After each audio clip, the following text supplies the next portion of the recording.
ഒരു ആപ്ലിക്കേഷന്റെ ഓണറായിട്ടും നിങ്ങൾക്ക് ഇത് അറിയില്ല എന്നുണ്ടെങ്കിൽ പ്രശ്നമാണ്. ഒരു വീട് വാങ്ങുമ്പോഴേ നമ്മൾ എന്തായാലും അതിന്റെ ഡോക്യുമെന്റ് സൂക്ഷിക്കലോ, ആധാരമായാലും അല്ലെങ്കിൽ പഴയ ഇലക്ട്രിസിറ്റി ബില്ലായാലും വാട്ടർ ബില്ലായാലും എല്ലാം നമ്മൾ സൂക്ഷിച്ചു വയ്ക്കും.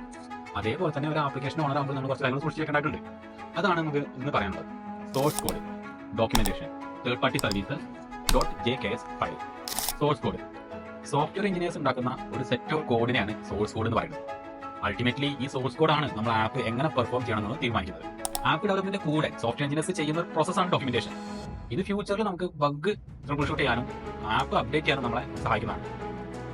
ആപ്ലിക്കേഷൻ ഉണ്ടാക്കുമ്പോൾ നമ്മൾ സ്വാഭാവികമായിട്ടും ചില തേർഡ് പാർട്ടി സർവീസസ് യൂസ് ചെയ്യാറുണ്ട്.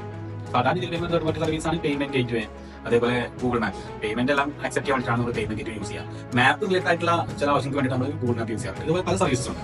ഇങ്ങനെ എന്തെങ്കിലും സർവീസ് നിങ്ങൾ ആപ്പിൽ യൂസ് ചെയ്യുന്നുണ്ടോ ഉണ്ടെങ്കിൽ അതിന്റെ പേയ്മെന്റ് സ്ട്രക്ചർ എങ്ങനെയാണ്, അതിന്റെ ക്രെഡൻഷ്യൽ എങ്ങനെയാണ്, അതിലേക്ക് ലോഗിൻ ചെയ്യാൻ വേണ്ട യൂസർ നെയിമും പാസ്വേഡും കൂടി നിങ്ങൾ അറിയണം, സൂക്ഷിച്ചിട്ടാണ്. .jks ഫയൽ ആൻഡ്രോയിഡിന്റെ കേസാണ് .jks ഫയലിന്റെ ഇമ്പോർട്ടൻസ്. നമ്മൾ ആൻഡ്രോയിഡിൽ ആപ്പ് പ്ലേ സ്റ്റോറിൽ പബ്ലിഷ് ചെയ്യുന്ന മുമ്പ് ഡിജിറ്റലായിട്ട് സൈൻ ചെയ്യേണ്ട ആവശ്യമുണ്ട്. അതിന് വരുന്ന ഒരു ഫയലാണ് .jks ഫയൽ. ഒരു ആപ്പ് ഓണർ എന്ന രീതിയിൽ ഈ പറഞ്ഞ 4 കാര്യങ്ങളും നിങ്ങളെ കൈവശം വെക്കേണ്ടതാണ്. ഒരു പക്ഷേ നിങ്ങൾ ഈ ആപ്പ് ഉണ്ടാക്കാൻ സഹായിച്ച കമ്പനിയോ വ്യക്തിയോ നിങ്ങൾക്ക് ഇത് പറഞ്ഞു തന്നില്ലെങ്കിലും ഈ 4 കാര്യങ്ങളും കൈവശം വെക്കുക എന്നുള്ളത് നിങ്ങളുടെയും ഈ ആപ്പിന്റെയും ഫ്യൂച്ചറിനെ ആലോചിച്ച് നോക്കുമ്പോൾ അത് അത്യാവശ്യമാണ്.